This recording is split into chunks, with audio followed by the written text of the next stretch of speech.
Court.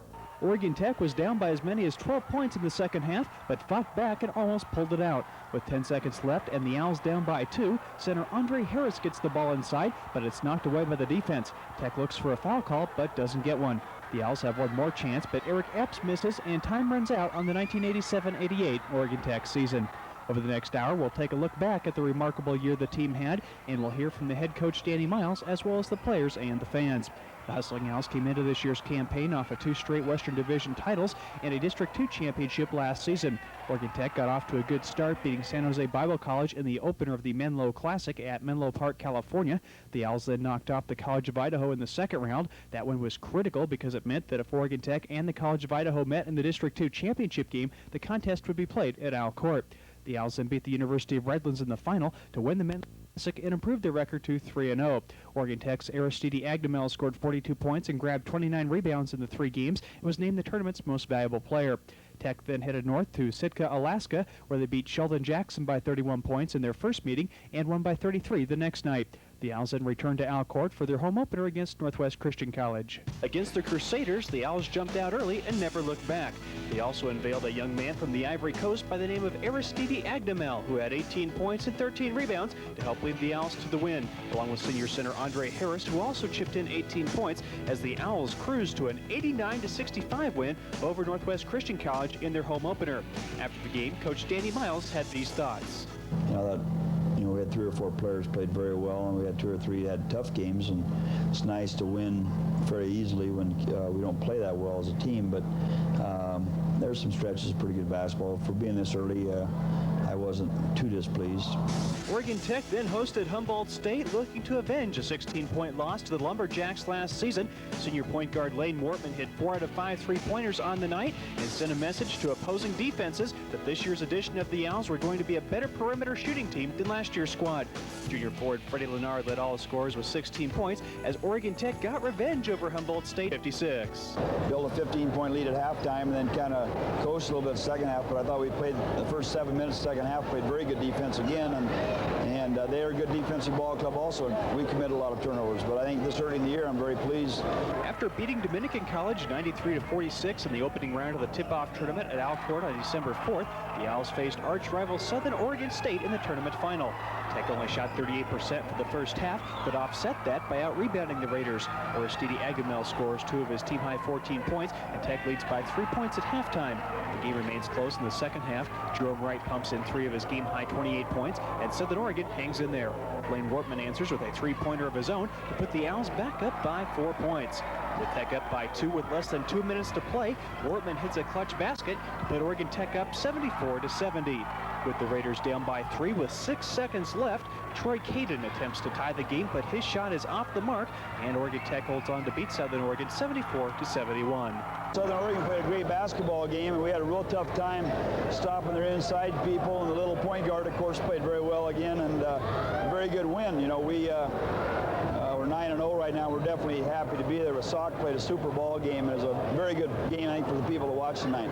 The win over Southern Oregon State was a non-league win early in the season to be very important later on in the year. If the Owls and Raiders happen to tie for first place, and if the 2 teams happen to split their season series, the Owls' early season victory over the Raiders would count as a tiebreaker, and OIT would get the #1 seed going into the district playoffs. After the Owls win over the Raiders, they traveled to Chico State and beat Chico State by 2 points. They then beat Simpson College by 22 points on the road and returned home with an 11-0 record. After that win over Simpson College on December 12th, the NAIA poll came out. The first poll of the season came out December 14th, and the Owls were ranked 9th. That was the highest ranking ever for the Oregon Tech basketball team in the history of the school. And the Tech team was very happy with that ranking. Danny Miles was very pleased to be ranked 9th, and they had that momentum going into their first round action against Dominican College in the first round of the Herald and News tournament. Now, they blew out Dominican College, and that set up a showdown with perennial powerhouse Central Washington in the finals of the Herald and News tournament. The Wildcats are one of the top teams in the nation nearly every season and are usually ranked high. The Owls were not intimidated, however. Tech displayed a very effective inside-outside game. Lane Wortman led the Owls with 14 points. Ken Hausinger also played a very good game. He was named to the all-tournament team. The Owls also got a big contribution from senior center Andre Harris, who was named the tourney MVP. He scored some big baskets and led the team with 9 rebounds as the Owls beat Central Washington 66-54 to win the Herald and News tournament and improve their record to 13-0. However, Agdamel, Tech's leading rebounder, then missed several weeks because he was back in Africa auditioning for the Olympic tryouts. And also, senior guard Calvin Francis was out for a few games with an illness. As a result, Tech lost 2 out of 3 games in the Mac Martin Invitational at Chico in late December. Well, at the start of the season, we started out 13-0, which is quite a surprise. You know, we lost some key kids last year, our top 3 scorers, and kids played real well early. And then Mel, our African kid, took off for had to take off for about a month, and also Calvin Francis got real sick, and we were down to basically 7 kids that were playing and 8 kids on the team. And it hurt us a little bit. We lost a couple down in Chico, but we were ahead in both games 3 minutes to go. We just wore out. And one of our strengths has been our depth. We don't, 5-on-5, we don't match up sometimes with people, but our team versus another team, when you go 8-10 deep, we're pretty darn good, and that hurt us.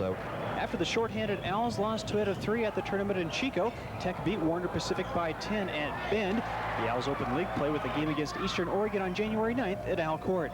Eric Epps, who became eligible for Oregon Tech 10 games into the season, played his finest game for the Owls. The junior guard ran off a string of baskets to help the Owls build a 17-point lead at halftime. Epps continues to have a hot hand in the second half and finished the game with a career-high 27 points. The Owls kept up the pressure on the Mountaineers throughout the game. Lane Wortman steals the ball, passes to Calvin Francis, who feeds Freddie Leonard for 2 of his career-high 21 points, and Oregon Tech cruised to a 114-74 win over Eastern Oregon. I thought we played pretty well. We pressed. We haven't been able to press for quite a while because we haven't had the manpower, but thought it caused us some problems, got us running, and second half we took press off, played basically straight man-to-man, and shot the ball real well. I was very pleased to see some kids knocking down some jumpers that they've been struggling with lately. After blowing out Eastern Oregon to open league play, the Owls then had to play their next 5 league games on the road. The Owls lost to Pacific by 2 points in overtime. Then they lost to Western Oregon by 2 points at Monmouth. So after 3 league games, the defending Western Division champions were 1-2 and facing a tough climb back to the top of the league. However, Coach Danny Miles said he was not concerned. He felt the 2 losses did not hurt his team too much because they were both road losses, and he felt his team was right where they wanted to be, and he still had a lot of confidence in his ball club, and he felt his ball club still had control of their own destiny. And indeed they did. However, they had to win their next 3 road games, and that was a tough situation. They went on and beat Willamette and Linfield on the road, and that set up a big showdown with Southern Oregon State at Ashland. The Owls came into that contest 1 game back of the Raiders in the league standings. If the Owls were to win that game, they'd be tied for first with the Raiders. And with 6 league games left, the Owls had 5 at home, including the season finale with Southern Oregon State. And the Owls looked to be in tremendous shape if they could win that game at Ashland. The Raiders, on the other hand, would also be in great shape if they could come away with a win in that particular showdown. The Raiders would be 2 games up on the Owls with 6 games to play, and they would be in the driver's seat to win the division title and have the home court advantage in the district playoffs. So the game was crucial for both teams. Oregon Tech jumps out to a big lead early. Lane Wortman feeds Freddie Leonard for the slam dunk. Wortman then buries a 3-pointer, and the Owls are cruising in the first half. The Owls are again tough on the boards. Wortman misfires, but Benny Leopard is there for the rebound, and he hits the baseline jumper. In the second half, the Owls continue to maintain their huge lead. Eric Epps nails a 3-pointer, and Tech is in command. The Raiders then rally, however. Wilbert Fleming scores inside to cut the Owls' lead to 10. Later, Jerome Wright scores on a drive, and Southern Oregon pulls within 4 points with 8 minutes left in the game. But that's as close as the Raiders would get. Senior guard Keith Benoit connects on a 3-pointer. Later, Andre Harris scores, and Oregon Tech goes on to beat Southern Oregon 83-70 to move into a first-place tie with the Raiders and improve its season record to 21-4. After not playing a home game in about a month, Oregon Tech returned to Owl Court February 5th to host Western Oregon. Lane Wortman nails the 3-pointer to give Tech a 5-0 lead. Next, Andre Harris casts off from 3-point land. He misses, but Benny Leopard is there and scores on a nice move underneath to put the Owls up by 7. Western Oregon battles back. Scott Keller gets 2 on the give-and-go play, and the Wolves are within 4. Next, Calvin Francis hits the baseline bomb as Tech continues to burn the nets from outside. Andre Harris then shows his versatility by dribbling behind his back and taking the ball coast to coast for the basket. Western Oregon hung tough though, and the Owls beat the Wolves by just 4 points, 78-74. Very next night, the Owls hosted Pacific. Blaine Wortman puts the Owls up early with a three-point bomb, and that helps the crowd get into the game. Moments later, Wortman rejects the shot and comes up dribbling. The senior point guard takes it all the way, put the Owls up by 5. Tech continues to roll. Andre Harris gets the ball inside and scores 2 of his game-high 19 points, and the Owls lead by 18 as the first half winds down. The barrage continues in the second half. Harris nails the jumper, and Tech shows no signs of letting up. Oregon Tech goes on to bury Pacific 88-53. The win put the Owls at 6-2 in the Western Division and gave them a half-game lead over Linfield and a full-game lead over Southern Oregon and Willamette. So with a big road win over Southern Oregon and home victories over Western Oregon and Pacific to avenge losses earlier in the season, Oregon Tech was in first place in the Western Division. With 3 of their last 4 games at home, the Owls appeared to be in good shape to win a 3rd straight Western Division title. However, with Southern Oregon, Linfield, and Willamette breathing down their neck in a very well-balanced league, the Owls still had some work to do. Next, the Owls hosted Willamette on Friday, and Eric Epps led the way with 23 points as the Owls beat Willamette by just 4 points. The Owls then hosted Linfield on Saturday, looking to win their 8th straight game. Tech goes in front early as Calvin Francis hits from the wing. A few minutes later, Freddie Leonard scores inside, and Tech leads by 5. Eric Epps then drills the running jumper for 2 of his 18 points on the night. Next, Epps bombs away from three-point land, and Oregon Tech leads by 10 midway through the first half. Linfield's Dave Craven led all scorers with 32 points. This basket brings the Wildcats within 7. Blaine Wortman answers with a three-pointer, and the Owls again lead by double digits. Tech goes on to bury Linfield 93-79 to extend its home court winning streak to 29 games and its current regular season winning streak to 8 games. After losing to Eastern Oregon on the road the following Friday, Oregon Tech clinched the top seed in the district playoffs when Southern Oregon lost at Eastern Oregon a day later. The Raiders still had a chance to be co-division champions and tie the Owls for first if they could beat Tech at Al Court. OIT still had the #1 seed locked up, but they still wanted to be all alone as division champions. The game was close early, and the Owls led by 6 points at halftime. Blaine Wortman fired away from long range all night. He had 7 out of 14 three-point attempts for the game on his way to a career-high 23 points. The Owls only shot 35% for the contest, but out-rebounded Southern Oregon by 16. This basket by Freddie Leonard gives Tech a 14-point lead late in the game. The Raiders battle back. Randy Rose scores 2 of his team-high 18 points, and Southern Oregon is within 3 with about 2 minutes to play. However, the Owls made 13 of 16 free throws in the second half and iced the game with a charity stripe as they hold on to beat the Raiders 82-74 to wrap up the regular season and a 3rd straight Western Division title. We came back and kind of changed our game after Mel left. We became a little more perimeter oriented, and we lost a couple games early in the league season, 2 two-pointers that really put us in tough shape. But the kids kind of made a commitment that they're going to win the league, and they had to do it by passing Sock, who was 2 ahead of us, and we ended up winning the league by 2 games with only 9. We picked up 4 games in the last 9 games of the year. So we won, and we felt a very tough league this year with a 9-3 record, which I predicted would win at the start of the year. We ended up 25-5 in season play, which is much better than we thought we'd probably be doing. And our 5 losses, every ball game 5 minutes ago, we were ahead in every game. So we've been there with people, and I kind of look at this ball club as a very, a bunch of stubborn bunch of guys. We're not a great shooting team. We don't do very many things very spectacularly, but we're very difficult to beat, and the kids don't let themselves get beat. The Owls' regular season was full of ups and downs. The team got off to a 13-0 start that surpassed even Coach Danny Miles' expectations. However, the team hit some snags along the road, but battled back and won some big games down the stretch to finish the league season 9-3, and they wound up 25-5 overall. Oregon Tech finished the year ranked 18th in the final NAIA poll, and they were one of the few teams to be ranked in the top 20 all season long. Coming up next, we'll have an up-close look at Oregon Tech head basketball coach Danny Miles. Later on in the show, we'll profile the players, we'll hear from the fans, and we'll recap the exciting district playoff games as the Owls continue their drive for the District 2 championship.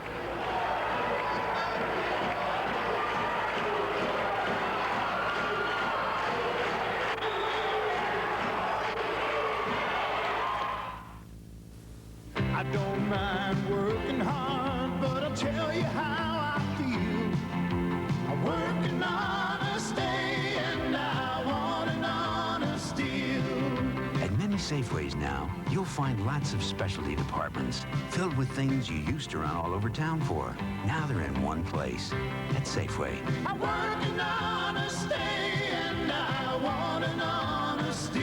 Safeway, where you get an honest deal every day. If you're setting out to buy a new family car and don't want to spend over $10,000, don't land on Toyota Camry. You'll be almost $1,000 short. And steer clear of Honda Accord unless you've got nearly $1,200 to spare or an extra $1,300 for a Nissan Stanza. But on Subaru Avenue, you can buy a DL sedan or wagon in front wheel or four-wheel drive for under $10,000. So why take a chance on anything less than Subaru reliability? After all, buying a car is no game. The time is right to discover Bi-Mart. This week only, Bi-Mart throws open the doors to our annual open house. Discover what over 1 million families already know. Bi-Mart saves you money every day. Look for these products featured in this week's membership bulletin. Electrosol automatic dishwashing detergent, 50 ounces, only $147 each for the first 4. And pick up a Gold Star microwave oven, only $84.99. Don't miss our annual open house now through Tuesday, March 15th. No membership fee required all week long. We're Bi-Mart, where it's like a sale every day. Willamette Savings and Fred Meyer. We think spending time is as important as saving time. Taking time, making time, everybody saving time. Saving time. So do your banking and your shopping at the same time with Willamette Savings inside most Fred Meyer stores. This is your time and it's also fine when you've got just a little more time. As you have seen, the Oregon Tech basketball team has had an excellent season. We now turn our attention to the man who has been the driving force behind the Hustling Owls, not only this year, but for nearly 2 decades. Joe Brett has this profile of Oregon Tech head basketball coach Danny Miles.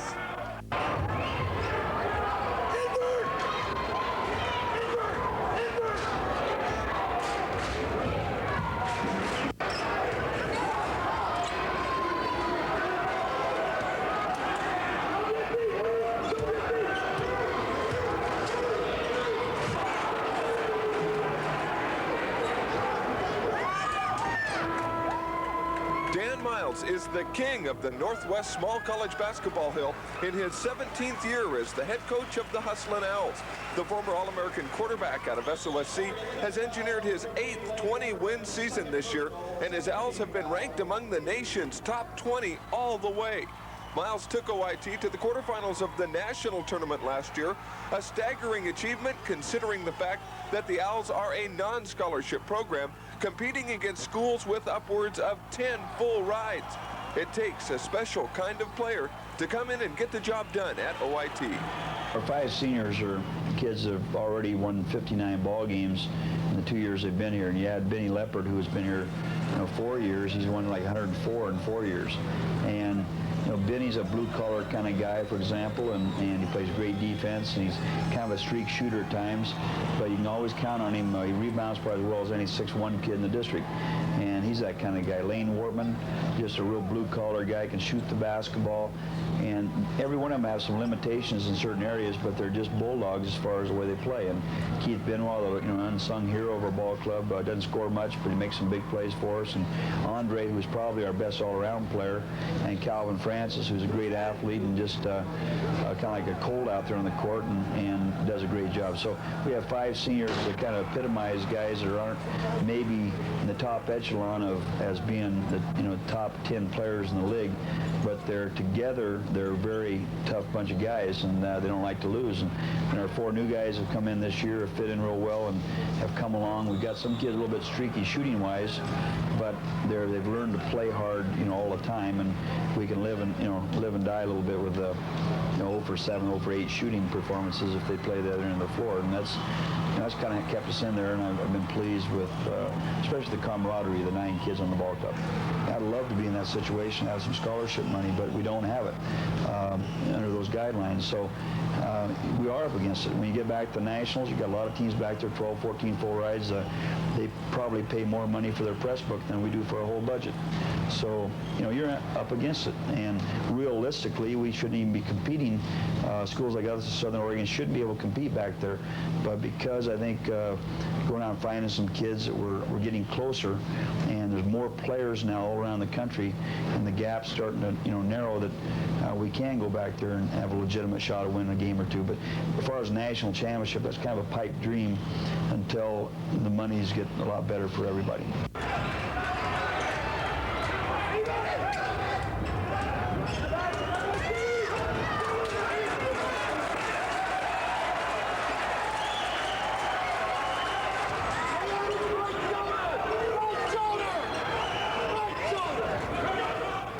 Miles is also quick to pass the credit along to his support staff in the school and the community.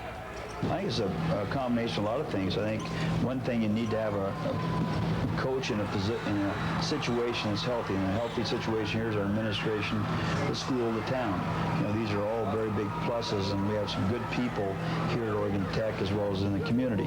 I think the other thing, you got to surround yourself with good people, and you got to go out and get players that will play the brand of ball you want to play, and you got to have coaches help. I've been very fortunate here over the years to have people here in the community that have been able to help me on a part-time basis come in and done a very good job and been very important, for our success. And right now I have Coach Andretta and Coach Riggs, who are both very outstanding coaches and fine people that fit in real well with our kids and stuff. So it's I think in any organization that is successful, it's the people you have, and I think after a while, when you set a tone of having winning success and stuff, then there isn't, things you do aren't questioned, and they go do them, and they find out that there's rewards if they do them that way. And so we won't tolerate, we don't need to have some guy that's a great player here that's a hot dog. We don't want that kind of guy, and we've proved last year, for example, before the season, probably our best 3 one-on-one players were dropped from the ball club before the season started, and we went 33-5. So we believe in that. We want guys that want to do it our way and play hard. And if you have good people that you recruit and you surround yourself with good people, then it can be a successful situation.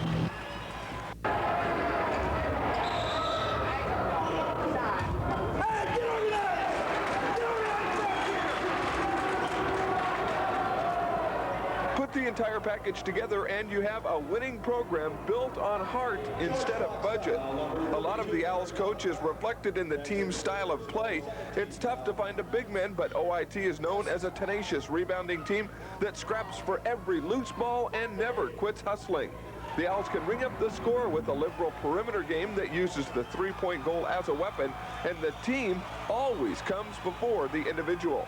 Dan is a busy coach on the sidelines, and he says that comes naturally. Well, I don't really think about it much. I think I get up quite a bit and move around, and I yell some. I haven't had technical in about 7 years. I used to ring them up pretty consistently, but I think you just got to be yourself. And a lot of people get up in the stands and they criticize this coach or that coach. Well, we're all our own personality, and we all have to do what we feel natural. And as long as we can stay within the framework of the coaching box and that kind of stuff. But I think another thing I've learned several years ago, you can't fool these kids anymore. You don't lie to them before a ball game about how great a team is, and they're not worth a darn, that type of thing. Oregon Tech's foul, number 21, Benny Leopard. It's first personal, the 14th foul.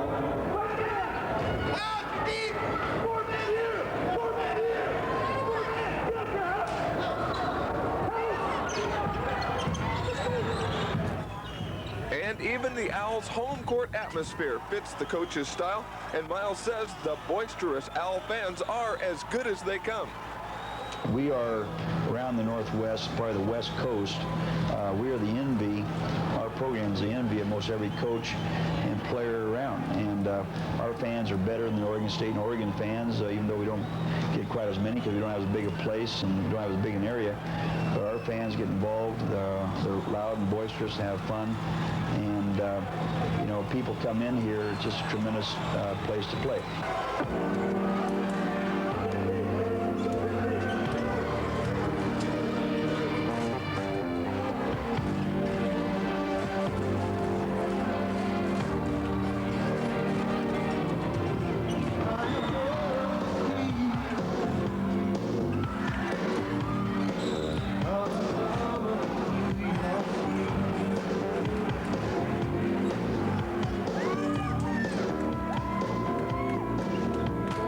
coach. He knows what things to do when, such as a team play a zone. He knows what kind of offense to run, and like in a defensive matchup zone, he does a good job in coaching. Before a game, you can look in his eyes and you can tell he wants to win, and that's all I can ask of a coach, and all he can ask of me is to come to the game prepared and play as hard as I can. And I know every night he's going to come prepared, and he's going to come ready to play hard, and he'll fight to the death for a win. So, and that's kind of like the way I am. So I respect him as a coach, and hopefully he can lead us back to Kansas City.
Communicates together. We don't have stubborn players. I like what Miles say goes. If you can't play his game, you'll be on the sideline with him. And I think I like it that way. Just one coach.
Breakfast deal at McDonald's. McDonald's, what is it? Place to the Golden Arches. Ronald, all that? No, what's the deal? Breakfast sandwich deal. Costs under $1 to take breakfast by the hand. Which one? Oh, either one, right, left.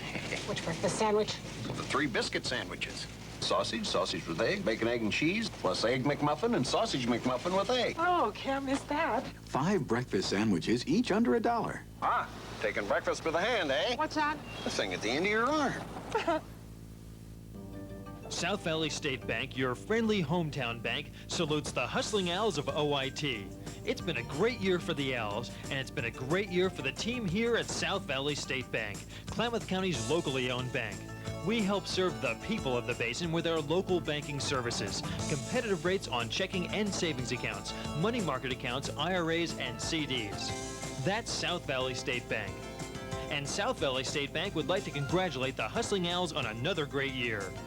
If you're setting out to buy a new family car and don't want to spend over $10,000, don't land on Toyota Camry. You'll be almost $1,000 short. And steer clear of Honda Accord unless you've got nearly $1,200 to spare or an extra $1,300 for a Nissan Stanza. But on Subaru Avenue, you can buy a DL sedan or wagon in front wheel or four-wheel drive for under $10,000. So why take a chance on anything less than Subaru reliability? After all, buying a car is no game.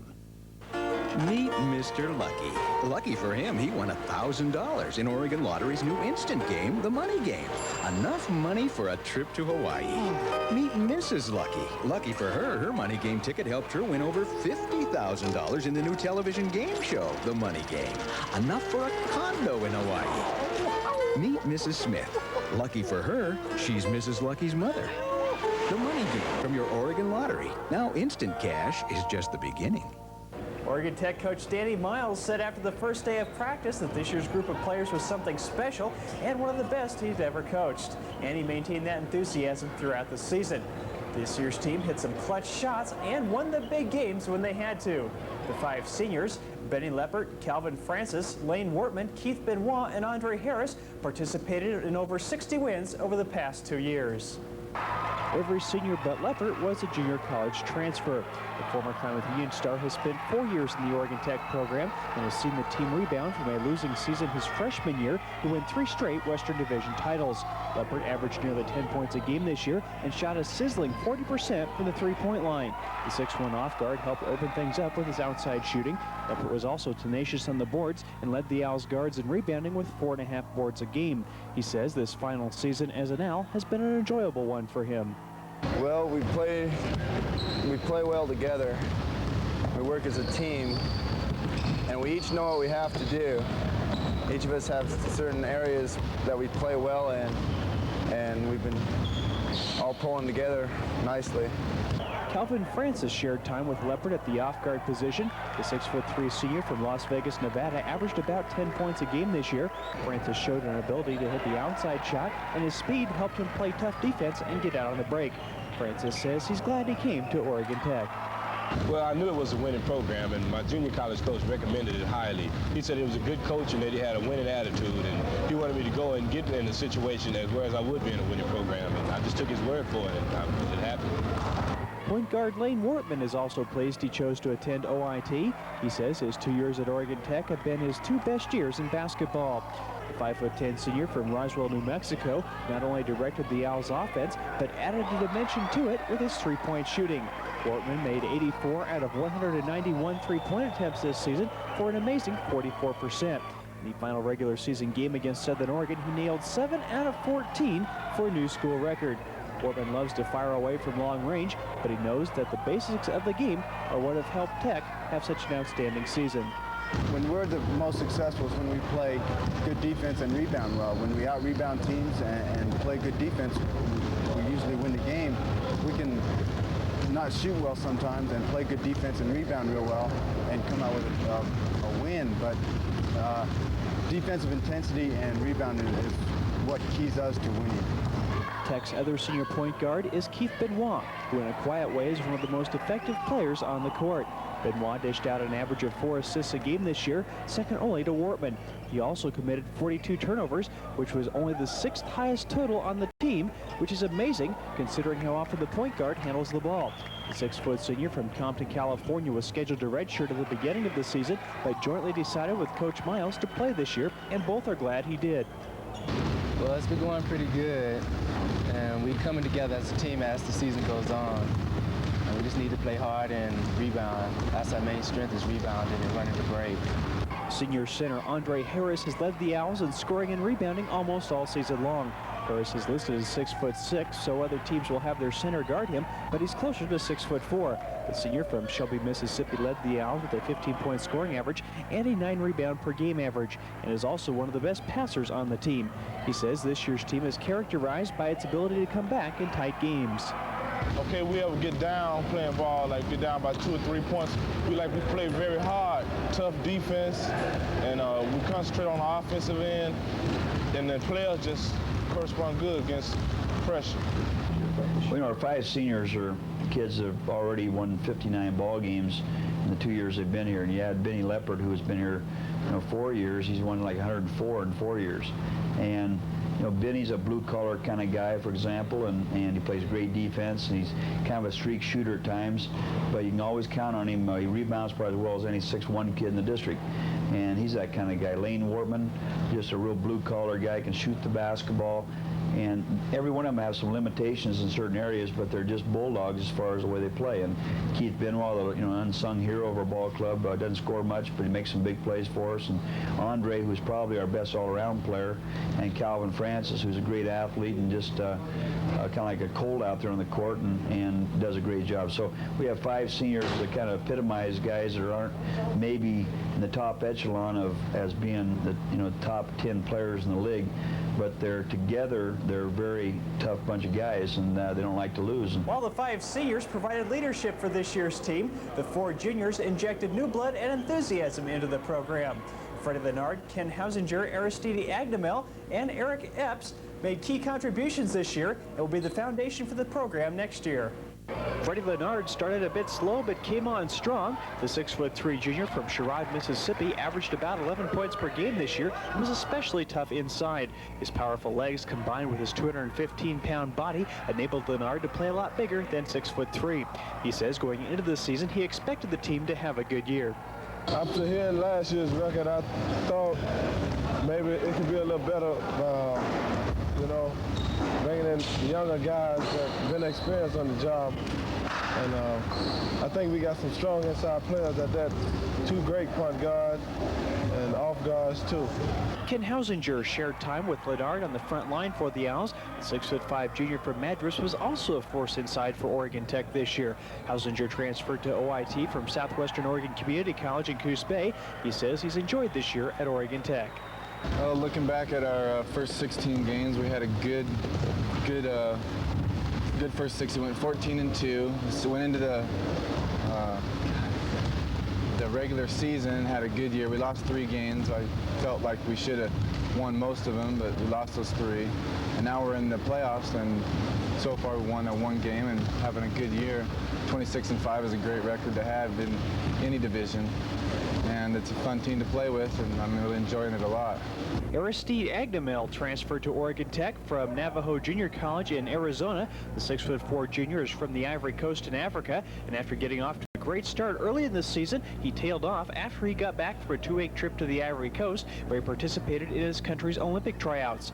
Mel's relentless attack on the boards helped the Owls become one of the top 25 rebounding teams in the nation. Another player who has been a key contributor is 6'2" guard Eric Epps, who became eligible 10 games into the season. Epps finished second on the team to Wortman in 3-point field goals, and his outside shooting helped transform the Owls into more of a perimeter team than an inside team midway through the season. The Owls have shot an amazing 40% from the 3-point line this year. Eric Epps got eligible after about the 10th game. Eric's had some great games and he's had very poor games shooting-wise. He's getting very consistent defensively and handling the basketball now, which has helped him.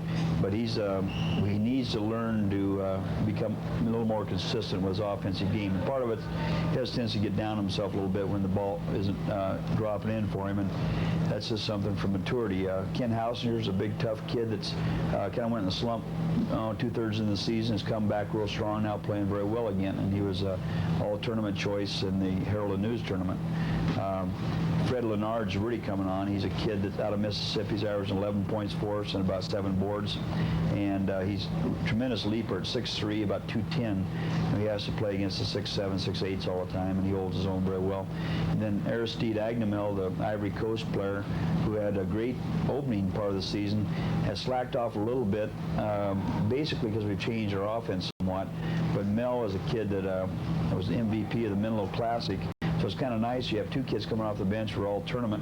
You have Eric Epps, who's been our high scorer on several occasions, and Keith and Benoit coming off the bench right now, who is our top value point player. So we have 9 starters and 9 finishers.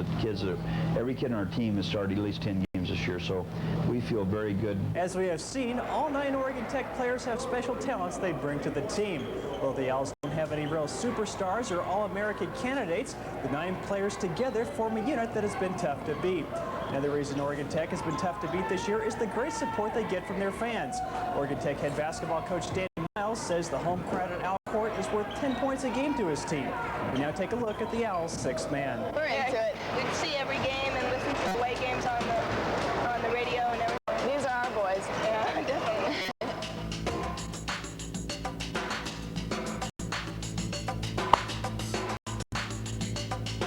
Right, I think we need the crowd here to help out a lot. It makes a lot of difference in the team.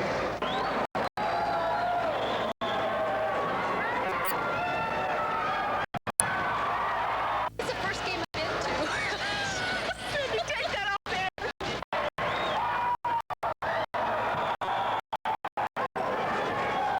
A great season. Coach Myers always does a great job, and it's just a real impressive ball club, and it's a pleasure to come and watch them.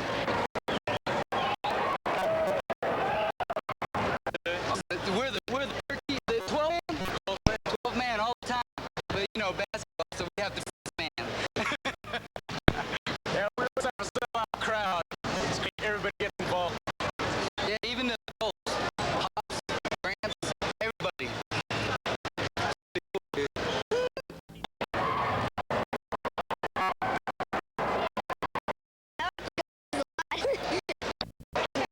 This is my dad. They always like to have a good turnout. It makes a big difference, I think, in every sport to have the home field or the home crowd there and behind you.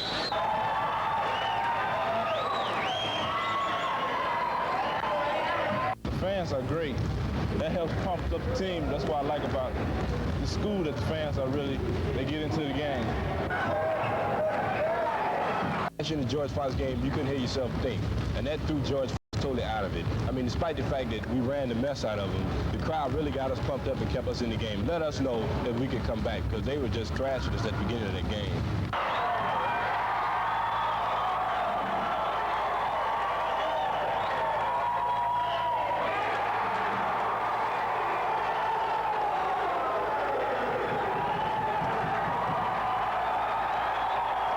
Great fans. You play basketball to play in front of a lot of people that are cheering for you, and I think, you know, if we're having a bad night and they start clapping and things start going, and it's like a snowball effect a lot of times. So it's really exciting to play for people that appreciate what you're doing, and you know, I appreciate the fans coming out and supporting us, and hopefully we won't let them down. We're going to give 100%, and that's all they can ask of us, and we just ask them to come and support us like they have. And I have one of my students engaged to Lane Wortman, so I'm especially interested.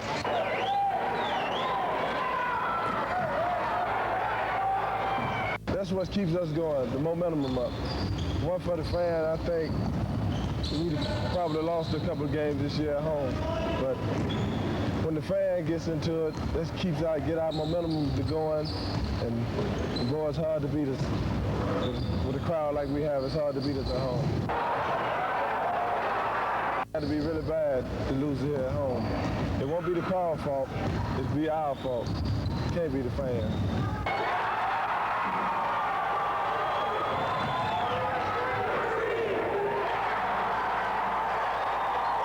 Fans, we got got great fans.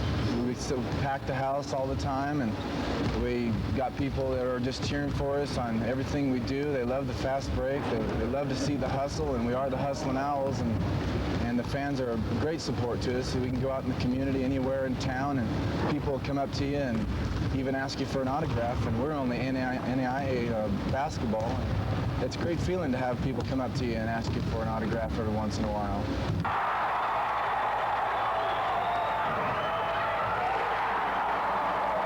I think the Owls are good this year, and I think they're going to go all the way to Kansas this year. I think they're going to make it to Kansas City. I think they're going to take it all the way. I think they'll go to Kansas City. I think we will go all the way, no question about it. Yeah, I think our ability playing any, we can probably compete with any major college level, I think. They'll go to Kansas City. Anytime Coach Miles has got them going, I've got to have the confidence they're going to win it. So I really feel like they're going to do it. I really do.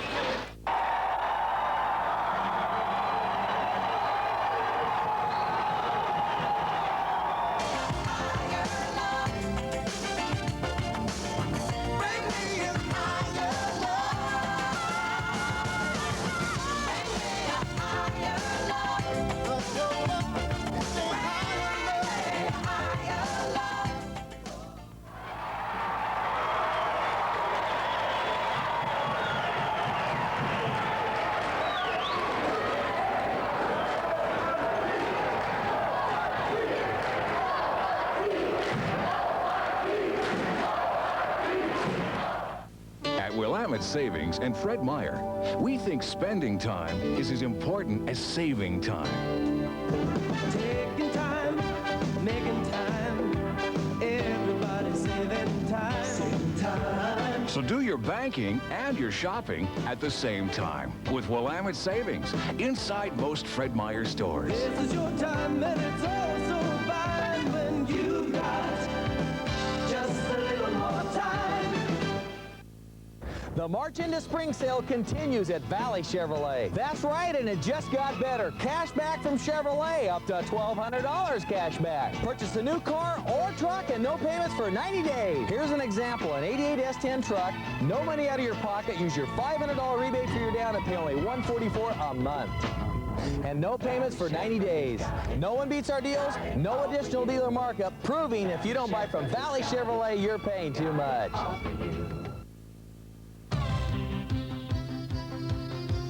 There's nothing like it. The 99-cent Blizzard on sale this week at Dairy Queen. It's our most scrumptious treat ever. So thick, you have to eat it with a spoon. And it comes in your choice of flavors. Come in and take your pick. They're all on sale this week at Dairy Queen. The 99-cent 10-ounce Blizzard sale. Treat yourself right and try one at the participating Dairy Queen store near you today. We treat you right. I don't mind working hard, but I'll tell you how I feel. I'm working honest day, and I want an honest deal. At many Safeways now, you'll find lots of specialty departments filled with things you used to run all over town for. Now they're in one place, at Safeway. I'm working honest day, and I want an honest deal. Safeway, where you get an honest deal every day. Oregon Tech came into the District 2 playoffs with the #1 seed and showed everybody how they earned that position when they hosted Linfield in the first round. The Owls hit 9 of their first 10 shots on their way to shooting a blistering 61% for the game. The Wildcats never had a chance to breathe. Eric Epps steals the ball and takes it all the way as Tech outscores Linfield 28-10 in the early going. OIT coach Danny Miles likes what he sees as the Owls lead by 18 at halftime. The barrage continues in the second half. Harris scores 2 of his team-high 22 points, and Tech goes up 58-34. Lane Wortman hit 4 out of 4 three-point shots. This one gives the Owls a 36-point lead, their biggest of the game. Dave Craven poured in a career-high 44 points for Linfield, but it wasn't nearly enough as Oregon Tech blew out the Wildcats 103-70. We want to work hard on defense. We did a good job there. Kids shot the ball well. I think we didn't force too many shots. All 9 kids played very well. I thought they had a great player inside. He got 45. They still lost by 30. So he can have 70 if he wants, as long as we win by 30. We had 7 or 8 guys that played really well, so that helps. And you never know. We were hoping hoping just to win the game. We don't come in expecting to beat anybody by 10, 15 points. We just come in hoping to win, and fortunately it turned out we had a good game and won by a lot of points. I thought we just came out ready to play, and I think all of us put out about 100%. And like Coach said, we practiced hard the 2 days we had. We had Saturday off, come back Sunday, and Monday we was ready to play. And so we just went on and got the job done. After beating Linfield, Oregon Tech hosted George Fox in the second round of the district playoffs. Lane Wortman hits a jumper to put the Owls up by 4 early in the game. Moments later, Wortman dishes to Epps on the wing, and he buries the three-pointer to give the Owls a 7-2 lead. Next, Epps picks the pocket of Dan Newman and starts another fast break. He tosses the ball to Francis, who converts the lay-in, and the Owls lead by 7 just minutes into the game. However, the Owls hit a wall midway through the first half. Dave Wilson scores 2 of his game-high 20 points, and George Fox is within 3 points at halftime. Tech starts to take control early in the second half. Leonard gets a loose ball underneath and rams it home to put the Owls up by 5. Tech is leading by 13 midway through the second half when Pat Casey gets tangled up with Wortman. Casey knees Wortman in the head and is ejected. The Owls make 5 out of 6 free throws after the multiple technicals and go on to bury George Fox 84-61. Well, I thought, they're a very good basketball team, and we knew we were going to have a work cut out for us. They have some real good weapons. I thought Keith Benoit did a great job of defense on Newman. And second half, we came out and played man-to-man. We wanted to wear them down because we thought we didn't want them to play a half-court game with us. We wanted their big men to have to run the floor, and we got to them about 10 minutes to go in the half. Kind of blew it open because I think he got tired. And so our game plan worked pretty well. And we didn't play all that well in the first half, but we kind of we had some kids who played very well. Benny Levert had a great game. I thought Benoit's defense was just super. We struggled offensively. I think we got kind of stagnant on offense, but I think our defense played really well. Keith and Eric and Benny a little bit did a great job on Newman. Newman got tired. I think he probably scored 10 points, or if he scored that much. I think Keith did a great job, and I think our defense and our rebounding keyed the win tonight. We started out early about 5 minutes, 8. We got a 10-point lead, and then after a while we dropped down to 3. Went in at halftime, we was up by 3. So coach just come back and told us we were playing pretty good. So they was getting tired, and we had to come back out and just keep running. We run them down the ground. We knew we had to come out and play 40 minutes. We let down a little bit, but then, we came right back. The thing about it, we didn't let them come back in the second half, like we usually do. We played tough the whole game. A capacity crowd jammed into Al Court for the District 2 championship game between Oregon Tech and the College of Idaho. John Tresvant gets the Coyotes off to a good start with a slam dunk on the alley-oop play, and the College of Idaho leads 2-0. Later, Tresvant gets a layup to give the Coyotes an 11-point lead midway through the first half.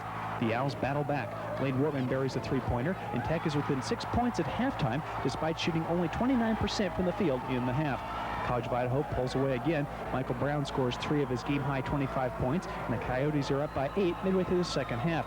After falling behind by 12, the Owls rally again. Wortman hits a three-point bomb, and the Owls are within 5 with a couple of minutes to play.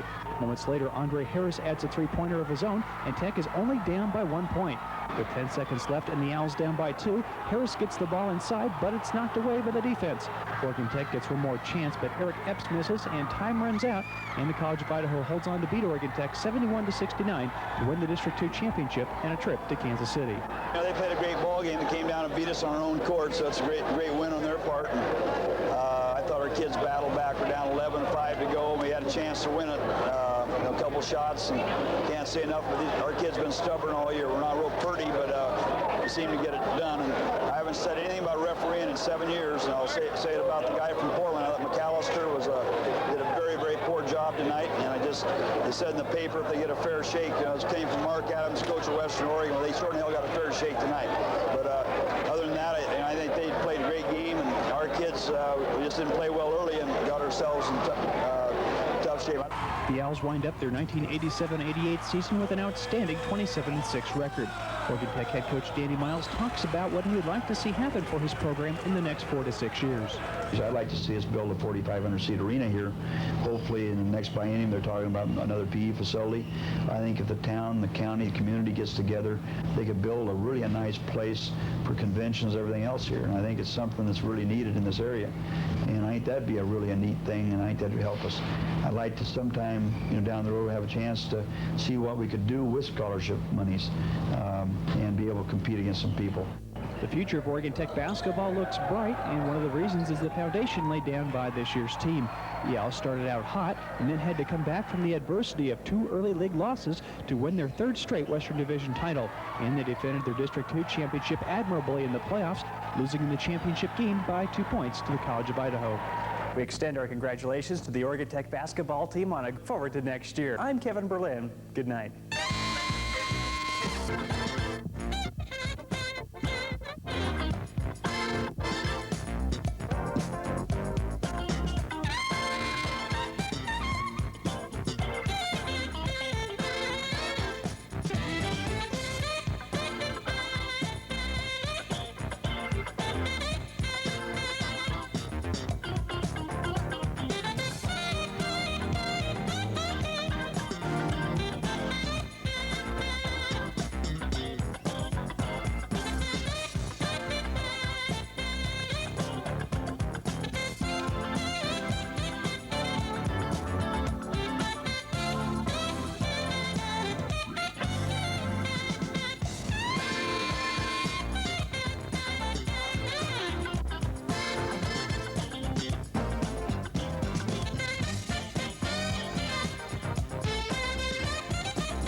The March into Spring sale continues at Valley Chevrolet. That's right, and it just got better. Cash back from Chevrolet, up to $1,200 cash back. Purchase a new car or truck and no payments for 90 days. No money out of your pocket. Use your $500 rebate for your down and pay only $144 a month. And no payments for 90 days. No one beats our deals, no additional dealer markup, proving if you don't buy from Valley Chevrolet, you're paying too much. South Valley State Bank, your friendly hometown bank, salutes the hustling Owls of OIT. It's been a great year for the Owls, and it's been a great year for the team here at South Valley State Bank, Klamath County's locally owned bank. We help serve the people of the basin with our local banking services, competitive rates on checking and savings accounts, money market accounts, IRAs, and CDs. That's South Valley State Bank. And South Valley State Bank would like to congratulate the Hustling Owls on another great year. Now at Dugan Chevrolet. We're really happy. I'm really pleased with General Motors products and the performance and just the drivability. That's the biggest thing we've noticed is out on these dirt roads out in the woods, we don't get the heavy bouncing like some of the other models have. It's much smoother. And it's real convenient if we have more than one customer that needs a ride home. So this acts as your courtesy car right, as well. Yeah, and for service calls. It does just a really nice job. When it comes to service, some financial institutions say the sky is the limit. But at Klamath First Federal Savings and Loan, we take a more down-to-earth approach. Simply put, we treat you just as we'd want to be treated ourselves, with respect. If you went looking for our kind of service from another institution, there's a chance you'd be barking up the wrong tree.